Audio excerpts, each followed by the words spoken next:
Sentencia de primera instancia. Don Cristian Fabres Vera, conductor profesional, deduce demanda por despido indirecto, nulidad de despido y cobro de prestaciones laborales. Esto en virtud de la causal número 7 del artículo 160 del Código del Trabajo. Esto es, incumplimiento grave de las obligaciones emanadas del contrato de trabajo en contra del ex empleador Transportes Vigal S.A. Los antecedentes importantes a considerar es que el demandante ingresa a prestar servicios para la empresa con fecha 7 de enero del 2008. Es conductor de cualquier camión o camioneta de la empresa, principalmente prestó servicios a Copec, que en este caso Transporte Vigal es una empresa dedicada al transporte de carga interurbana y presta servicios a Copec. No se le respetaba el horario de jornada laboral, puesto que lo llamaban en altas horas de la noche, no existiendo hora predeterminada para la carga de combustible. Realizaba labores que no le correspondían a lo establecido en su contrato de trabajo, las cuales serían carga y descarga de combustibles o tareas auxiliares. Así también a realizar viajes logísticos, que consistían en viajes con maquinarias u otros elementos de la demandada, pero sin remuneración alguna. La acción se funda en la imposición de jornadas extenuantes con exceso de la jornada legal y contractual, vulnerando el derecho al descanso y a la vida y salud de los trabajadores. No pago de horas extraordinarias, descuento ilegal de remuneraciones por más de 2 años, no pago íntegro y oportuno de remuneraciones, modificación unilateral del contrato al quitar un bono de movilización, no pago íntegro de cotizaciones previsionales, asignación de labores no comprendidas en el trabajo y sin pago de remuneración alguna por ellas, como labores de carga y descarga de combustible.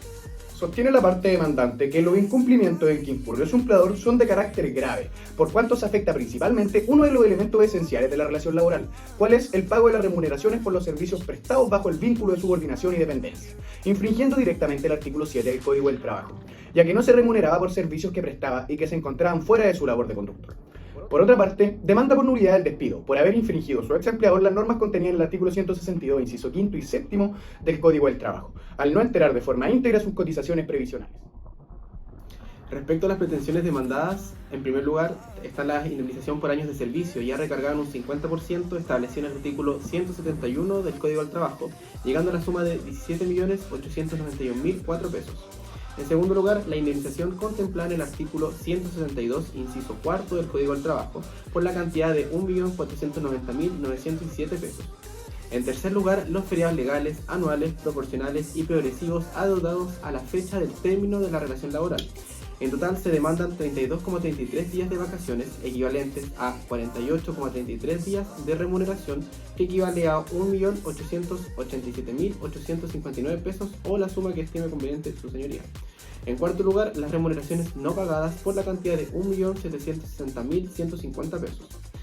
En quinto lugar, la diferencia por semana corrida no pagada desde el mes de septiembre de 2013 hasta agosto de 2015 por la cantidad de 440.460 pesos. En sexto lugar, la diferencia por gratificaciones, tanto las no pagadas como por ajustes efectuados por la cantidad de 179.640 pesos. Por otra parte, están las remuneraciones de los 15 días trabajados en el mes de septiembre del 2015 por la cantidad de 716.721 pesos. Octava parte están las cotizaciones previsionales del Fondo de Cesantía y de Salud impagas durante el periodo trabajado en razón de no haberse pagado la totalidad de las remuneraciones devengadas. Y por último, las remuneraciones que se devenguen entre la fecha del término de su contrato de trabajo a razón de 1.490.917 pesos. Contestando la demanda, don Vicente Gallardo, en representación de Sociedad de Transportes Vigal S.A., opone excepción perentoria de incompatibilidad de las acciones de despido indirecto y nulidad de despido, solicitando su total y absoluto rechazo con expresa condenación en costas, señalando que los hechos han sido relatados de forma antojadiza y errónea, y en su exposición se hace evidente la carencia absoluta de verdad. El juez establece que no se hace lugar a la acción por despido indirecto por considerar que no se ha configurado la causal invocada, esto es el incumplimiento grave de las obligaciones que impone el contrato.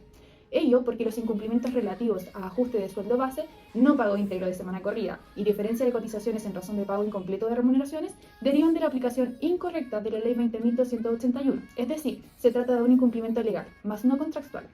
que se acoge a la excepción de incompatibilidad de acciones interpuesta por la demandada, por cuanto la norma que consagra la nulidad sanción la aplica precisamente al empleador que no ha cumplido su obligación de enterar en los institutos previsionales los montos que ha retenido de la remuneración del trabajador para fines provisionales. Por tanto, se rechaza la acción de nulidad de despido.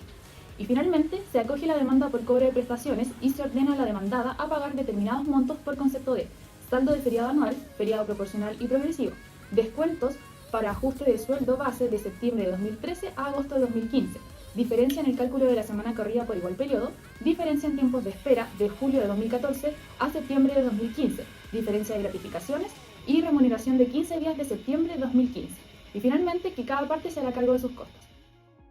Recurso de nulidad. La parte demandante, don Cristian Fabres Vera, interpone recurso de nulidad solicitando que se anule el fallo y se dicte otro en su reemplazo. Las causales invocadas son dos. Como causal principal, corresponde a la contemplada en el artículo 477 del Código del Trabajo. Esto es, una infracción de ley que ha influido sustancialmente en los dispositivos del fallo. Y en subsidio se invoca la causal contemplada en el artículo 478, letra C del Código del Trabajo. Esto es, cuando sea necesaria la alteración de la calificación jurídica de los hechos, sin modificar las conclusiones fácticas del tribunal inferior. Antecedentes del proceso. Don Cristian Fabres Vera deduce demanda de despido indirecto en contra de la ex empleadora, Transportes Vigal S.A., bajo los siguientes antecedentes: imposición de jornada extenuante, con exceso de la jornada legal y contractual, vulnerando el derecho al descanso y la vida y la salud de los trabajadores, pues debía estar disponible las 24 horas, los 7 días de la semana. El no pago de horas extraordinarias, el descuento ilegal de remuneraciones por más de 2 años, el no pago íntegro y oportuno de remuneraciones tales como la semana corrida, tiempos de espera y gratificaciones. En periodo de vacaciones no se pagaba el descanso íntegro. La modificación unilateral del contrato al quitar el bono de movilización de 10.000 pesos, el no pago íntegro de las cotizaciones previsionales, la realización de labores no comprendida en el contrato de trabajo sin que se remunerara por ellas. La sentencia definitiva de autos rechazó la demanda de despido indirecto, acogió la excepción de incompatibilidad de acciones entre la acción de despido indirecto y la nulidad del despido y acogió la demanda del cobro de prestaciones laborales, ordenando el pago de las prestaciones pendientes. La sentencia recurría. Si bien rechaza la demanda de despido indirecto, acoge la de cobro de prestaciones, al tener por acreditada hechos que importar en el recurso. Los hechos en que se funda este recurso son: respecto a la causal principal, contempla en el artículo 477 del Código del Trabajo, el fallo recurrió en el considerando 14º, después establece que en la especie se han acreditado algunos incumplimientos denunciados por esta parte. La sentencia ahora rechaza la procedencia de la causal invocada para el autodespido, del artículo 160, número 7, por cuanto el no pago de la remuneración íntegra derivada del no pago del sueldo base íntegro y de la asignación de la semana corrida son resultado de un incumplimiento legal, pero no contractual. Asimismo, indica que dichos incumplimientos, si bien existen, no son graves, por cuanto el trabajador no perdió su fuente de ingresos y se le pagó su remuneración, por lo cual es una incorrecta aplicación de la ley 20.281. Estimamos que este razonamiento lo es con infracción de ley, toda vez que las disposiciones legales que establecen derechos mínimos para los trabajadores, aun cuando no se encuentren referenciados expresamente en el contrato de trabajo, se entienden pertenecerle a él, por cuanto son elementos esenciales o de la naturaleza de él y su incumplimiento. Por tanto, no es solo de orden legal, sino también contractual, lo que fluye no solo de las disposiciones y principios elementales del Código del Trabajo, sino que también de normas básicas sobre contratos y obligaciones, emanadas del Código Civil, que su señoría ha infringido al determinar que el incumplimiento de la demanda no es de naturaleza contractual. En efecto, los artículos 1444 y 1546 del Código Civil prescriben la existencia de elementos de la existencia, naturaleza y accidentales en todo contrato, y la obligación de ejecutar los contratos de buena fe, obligando no solo a lo que en ellos se expresa, sino también a lo que emana de la naturaleza de la obligación, o que por la ley o la costumbre se entiende pertenecerle, como lo es la obligación de pagar al menos un ingreso mínimo mensual, como sueldo base en todos los contratos de trabajo de jornada ordinaria de mayores de 18 años, contenidos los artículos 42 letra A y 44 del Código del Trabajo. Al resolver que el no pago íntegro del ingreso mínimo mensual y otras remuneraciones no constituyen un quebrantamiento grave del contrato de trabajo, las disposiciones del Código del Trabajo que se invocan como infringidas son el artículo 7, el artículo 10 número 4 y el artículo 42 letra A y artículo 44, 160 número 7 y 171 del Código del Trabajo, que constituyen normas fundamentales del derecho del trabajo y son reflejo expreso del principio protector en el ámbito laboral y que como tal deben formar parte del contrato de trabajo. Por lo tanto, su quebrantamiento conlleva un incumplimiento grave del contrato. En cuanto a la declaración de incompatibilidad de las acciones, se señala que la sentencia infringe lo dispuesto en los incisos 5 y 7 del artículo 162 del Código del Trabajo, en relación al artículo 19 del Código Civil sobre interpretación de las leyes, en un doble ámbito. Por un lado, al señalar que la acción es improcedente porque quien le puso término al contrato fue el trabajador en circunstancias que los efectos de un autodespido y del despido directo son los mismos, ya que en ningún caso dicho acto constituye una renuncia. Y por otro lado, en cuanto estima improcedente la sanción de la nulidad del despido, por no haberse efectuado por parte del empleador la retención de los descuentos legales, desde que dicha interpretación vulnera el principio protector del derecho laboral amparado constitucionalmente en el artículo 19, número 16 de nuestra Carta Fundamental. ya que fomentaría el no pago íntegro de la remuneración por la inexistencia de la sanción de nulidad del despido en circunstancias que el artículo 162, número 5 del Código del Trabajo tuvo por objeto inicialmente sancionar a los empleadores morosos en el pago de las condiciones previsionales, lo que se cumple en la especie. Respecto a la causal subsidiaria invocada, contenía en el artículo 478, letra C del Código del Trabajo, la sentencia recurrida al señalar que los incumplimientos relativos a ajuste de sueldo base, no pago íntegro de semana corrida y diferencias de cotizaciones en razón de pago incompleto de remuneraciones derivan de la aplicación incorrecta de la Ley 20.281. Es decir, se trata de un incumplimiento legal más no contractual y erra en la calificación jurídico que hace del incumplimiento, toda vez que, si bien es la ley la que establece la forma en que debe cumplirse la obligación, la fuente de este es el contrato, a tal punto que si no hubiere contrato no existiría obligación que cumplir. En consecuencia, la correcta calificación jurídica de la obligación es de naturaleza contractual y además legal, pero en ningún caso solo legal. La sentencia estima que los incumplimientos que ella misma tiene por acreditados no son de gravedad. Estimamos que esta calificación de la sentenciadora es errada, toda vez que, a juicio de esta parte, los diversos incumplimientos establecidos son de gravedad suficiente para poner término al contrato de trabajo, principalmente por la reiteración de los mismos y su permanencia en el tiempo, pero también por los distintos tipos de remuneraciones que no se pagan de forma íntegra. Se solicita tener por interpuesto el recurso de nulidad en contra de la sentencia definitiva de autos, declararlo admisible y disponer que se eleven los autos a la Corte de Apelación a fin que declare nulo el fallo y dicte sentencia de reemplazo. Si se acoge la causal principal, que enmienda la infracción de la ley denunciada, que acoja demanda por prestaciones reclamadas, declare justificado el autodespido, ordene el pago de indemnizaciones legales correspondientes y se acoja acción de nulidad de despido. En caso de acogerse la causal subsidiaria, se dicte sentencia de reemplazo en que se califiquen los incumplimientos de la demandada como contractuales y de gravedad. Así también acoja la demanda por las prestaciones reclamadas, declare justificado el autodespido y ordene el pago de indemnizaciones legales correspondientes con costes. Sentencia de la Corte de Apelaciones. Ante el recurso de nulidad interpuesto por la demandante, la Corte de Apelaciones establece que aun cuando se estimara que la falta de ajuste de sueldo base en que incurrió el empleador y que dio origen a los incumplimientos establecidos en la sentencia es una obligación de índole contractual y no legal, como estimó el juez Aguo, la determinación acerca de la gravedad del incumplimiento de las obligaciones que impone el contrato, constitutivas de la causal de despido indirecto invocada por el actor, corresponde al juez que conoce del fondo, que en la especie concluyó que tales incumplimientos no revisten la gravedad exigida, cuestión fáctica que, como se dijo, no puede ser alterada. En consecuencia, no pueden entenderse infringidas las normas aludidas por el recurrente, si es que los hechos acreditados no permitieran aplicarlas.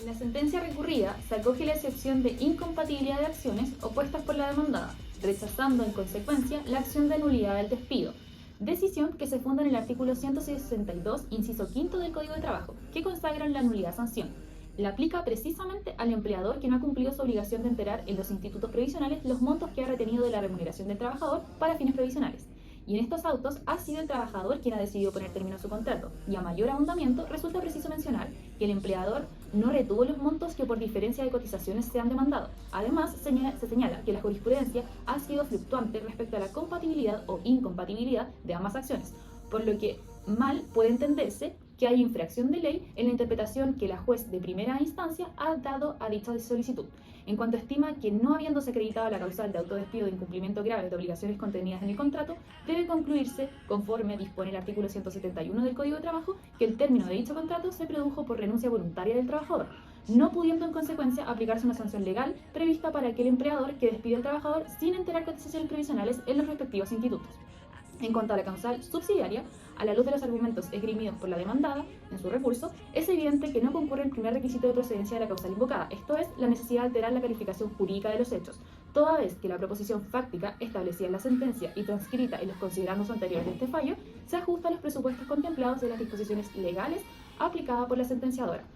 no siendo por tanto necesario alterar la calificación jurídica de los hechos. Tampoco se da la especie de segundo requisito de la causal, cual es que no se alteren las conclusiones fácticas del tribunal inferior, puesto que de la sola lectura del recurso se evidencia que los argumentos de esta parte no apuntan únicamente a la revisión de la calificación jurídica de los hechos, sobre la base de los hechos establecidos en la sentencia, sino que derechamente discute de los mismos, reiterando la discusión de fondo sostenida en el juicio, de la que la juez Aguo se hizo cargo en la sentencia, pretendiendo, por el contrario, la recurrente que se declare que los incumplimientos en que incurrió el empleador, reconocidos por el tribunal en los considerandos octavo y siguientes, revisten la gravedad suficiente para justificar la causal de despido invocada por el trabajador, lo cual no es posible a través de la causal invocada. de Santiago resuelve que se rechaza en todas sus partes, sin costas, el recurso de nulidad interpuesto por el abogado don Patricio Varas Vega, que, en representación del actor, contra la sentencia de 19 de abril de 2016, dictada por el Juzgado de Letra del Trabajo de Valparaíso, la que por tanto no es nula. Sentencia de unificación. La unificación de jurisprudencia pretendida por la parte demandante se plantea según se indica en el recurso que se examina, en relación a la correcta interpretación y aplicación del artículo 160, número 7 del Código del Trabajo. Específicamente, si en el no pago íntegro y reiterado de remuneraciones y cotizaciones previsionales configuran la infracción grave del contrato para configurar la referida causal. El recurrente sostiene que la tesis de la sentencia que se impugna es contraria a lo decidido en la sentencia que se acompaña, dictada por la Corte de Valparaíso en el ingreso ROL 8-2014, pues frente a antecedentes fácticos similares se aplicó el derecho en forma contradictoria, al interpretar que el no pago íntegro de las remuneraciones de la actora, consistente en la diferencia del sueldo base y descuento improcedente del ajuste del sueldo base, conforme a la ley número 20.281, por un tiempo prolongado, constituye un incumplimiento grave del contrato por parte de la demandada, incurriendo con ello en la causal del artículo 160, número 7 del Estatuto Laboral, correspondiendo en consecuencia a las indemnizaciones por término del contrato de trabajo. Para efectos del análisis del recurso, debe señalarse que la sentenciadora del grado, en lo pertinente, tuvo por acreditado que, primero, el empleador efectuó descuentos ilegales a las remuneraciones del actor por más de 2 años, al exceder el plazo que la ley número 20.281 le otorgó para ajustar el sueldo base con las remuneraciones variables. Segundo, el no pago de manera íntegra de las remuneraciones como consecuencia del errado cálculo de sus asignaciones y gratificaciones al no realizar el referido ajuste. Tercero, no entero de forma íntegra las